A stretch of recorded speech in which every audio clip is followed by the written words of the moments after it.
perkenalkan, saya Muhammad Azhar Faisal. Saya dari program studi teknologi industri pertanian dengan NIM 251051631600009. Di sini saya akan memberikan penyuluhan kepada masyarakat ya, bahwa tembakau itu nggak sepenuhnya salah gitu loh. Ya seperti kalian ketahui teman-teman, bahwa tembakau selama ini menyumbang angka kematian terbesar ya setelah diabetes, tentunya karena gula. Dan di sini saya akan mengedukasi atau menginovasi kepada bapak-bapak yang di samping saya. Kira-kira kalian bisa tebak nggak bapak-bapaknya itu siapa? Serius kan? Nah di sini saya ada sedikit bingkisan untuk bapak-bapak di belakang sini.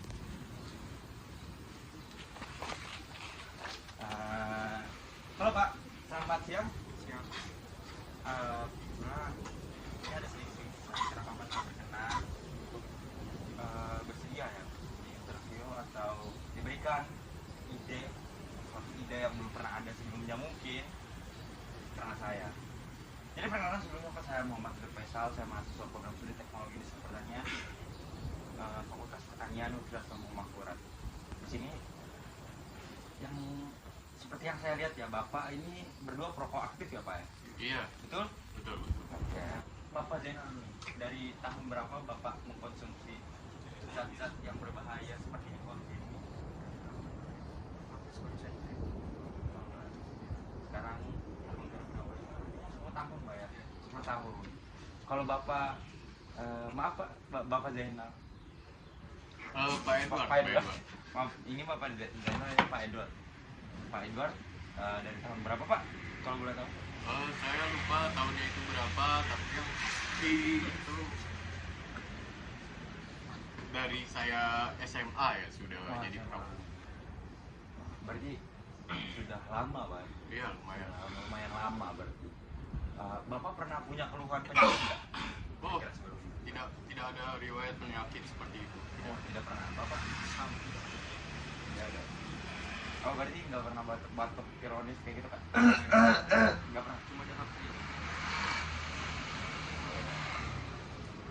Kira-kira Bapak tahu nggak manfaat tembakau selain menenangkan otak? Karena saya dengar dari perokok-perokok aktif yang lain, memang tembakau ini bikin otak tenang Pak ya, karena zat adiktifnya tentunya nikotin ya Pak. Iya. Benar. Bapak pernah dengar juga sebelumnya? Pernah. Pernah. Kira-kira ada Bapak tahu nggak sih manfaat lain daripada rokok, spesifiknya daun tembakau? Tahu nggak Pak? Nggak tahu. Nggak tahu. Tidak tahu. Sebelumnya nggak pernah riset kan? Oh maaf. Sedikit. Iya, nggak apa-apa. Oke. Sebenarnya nggak tahu nih Bapak nggak tahu ya? Saya tidak tahu seperti hal-hal seperti itu. Tapi gimana kalau saya bilang wah Bapak kasih mana tadi ya? Ya, saya kira yang seperti cuman ya yang tahu seperti buruk-buruknya saja ya dampaknya. Dampak. Kalau kayak gini kita bisa bilang ini dari rokok Pak ya, tapi memang perokok aktif itu susah untuk dibilangin ya, untuk ditegur bahwa rokok ini jahat, sama seperti dunia percintaan yang hal-hal bodoh seperti itu tetap kita lakukan. Karena orang kalau sudah kecanduan itu bakal susah untuk lepas. Nah, sekarang di sini Bapak tahu nggak yang Bapak konsumsi sekarang rokok ya, mengandung tembakau, isinya nikotin dan zat lain yang bisa mendeteksi kesehatan jantung Bapak. Oh, Bapak usianya berapa tahun sebelum? 40. Saya 40. Wah, tapi kelihatan kayak muda seperti itu Pak ya? Gara-gara rokok atau mungkin Bapak mengonsumsi obat-obatan lain? Kalau Pak Edward? Umur saya 40.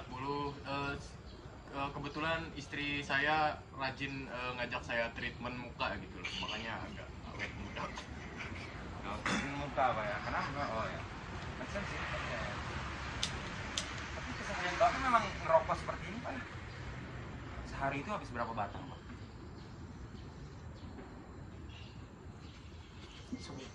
Sebungkus saja. Oh, berarti nggak separah orang-orang lain. Sampai bahkan sehari sampai 3 bungkus, 1 slop. Soria lagi. Nah di sini bayangin Pak, kesehatan jantung bapak percaya nggak? Percaya. Nah, saya ada saran untuk bapak. Karena bapak telah rokok lama, tapi bapak nggak tahu kandungan yang ada di dalam rokok tersebut. Saya bisa minta rokok bapak satu? Boleh. Oh, permisi pak ya. Nah, seperti kita ketahui kan dalam sini ada daun tembakau ya. Teman-teman boleh lihat dalam sini ada daun tembakau. Daun tembakau ini kita bisa sulap menjadi patch namanya. Patch itu semacam plester kayak gitu. Plester luka semacam. Ini pak ya. Di dalam suatu batang rokok terdapat banyak kandungan, tentunya kandungan buruk. Tapi di sisi lain ini bisa menjadi alat pendeteksi kesehatan pak. Bapak tahu nggak caranya seperti apa? Nggak tahu. Nah, bapak juga tahu nggak caranya seperti apa? Nggak tahu? Saya kurang tahu. Kurang tahu. Jadi dalam satu batang rokok kita bisa ambil daun tembakaunya pak. Kita bisa ambil daun tembakaunya, lalu kita ambil semacam plester, Hansaplast dan sebagainya, semacam alat untuk menempelkan sesuatu ke dalam ke sini. Bahkan plester biasa pun bisa pak. Gimana tuh caranya? Nah, kita ambil plester pak ya, lalu kita ambil daun tembakaunya sedikit. Tapi ini sedikit butuh teknologi sih pak, karena sifatnya daun tembakau ini memang mengantarkan listrik. Tuh, sebelumnya tahu nggak tahu kan? Kurang tahu kan mas. Dari sini habis ini bapak bisa langsung praktekkan aja ya. Saya ambil alatnya di rumah nanti untuk diberikan kepada bapak. Jadi kita bisa bikin plester sedikit di antara nadi bapak, lalu kita tunggu sampai bapaknya berkeringat. Bapaknya sering olahraga nggak sebelumnya? Oh, saya lumayan sering ya. Oh, Pak Zainal? Sehari-hari saya itu biasanya makan di burung pak.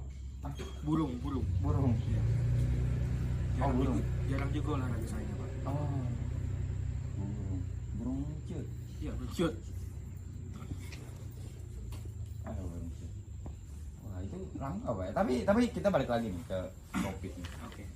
Daun tadi kita udah sampai plasterkan ini kan. Iya. Nah, lalu kita ada semacam aplikasi gitu pak. Kami mengembangkan aplikasi kayak gitu. Nah jadi di aplikasi ini kita bisa mendeteksi berapa sih denyut nadi jantung bapak, berapa sih, kan normal apa sih aliran darah itu 120 pak ya, 100 enggak itu hipertensi maaf, 90 pak ya, 90 sekian kayak gitu. Nah itu normalnya. Tapi kalau udah lebih dari itu, nah itu bisa dideteksi dari daun tembakau itu pak. Nah, kira-kira habis ini bapak tetap mau ngabisin rokoknya atau bikin satu ide itu enggak? Lumayan loh pak buat kesehatan jantung pak. Nanti bapak tiba-tiba henti jantung, istri bapak di rumah gimana? Mungkin bisa ya, bisa. Bisa. Iya. Ya bisa ya. Tentunya bisa ya pastinya untuk kesehatan pak ya. Karena kesehatan itu dimulai dari diri kita pak. Jauh lebih mahal jika kita di suatu saat nanti sakit, bayar rumah sakit itu kan lumayan pak ya, mahal daripada kita menjaganya dari sekarang ya kan. Iya. Nah mulai sekarang udah bapak tetap konsumsi rokok asal bapak tahu kapan bapak harus periksa, oke? Siap. Jadi sebelumnya sudahnya sepertengahannya atau apapun itu, terima kasih pak karena telah mendengarkan ide dari saya. Saya sangat terharu pak sebenarnya. Bapak ini mau mendengarkannya, karena memang ada beberapa rokok aktif yang tidak mau mendengarkan. Ya kebal gitu gue. Tahunya rokok. Habis bakar ML. Kayak gitu kayak Dokter Tirta bilangnya gitu. Nah, jadi habis ini Bapak boleh langsung, nanti saya bantu, Bapak boleh langsung mengimplementasikan ide-ide dari saya. Dan terima kasih Pak. Boleh lihat ke kamera dulu Pak. Dadah dulu ke penonton. Nah, ini Pak Zainal dan Pak Edward dan saya sendiri Muhammad Azhar Faisal atau Awe. Kami bertiga pamit undur diri. Terima kasih.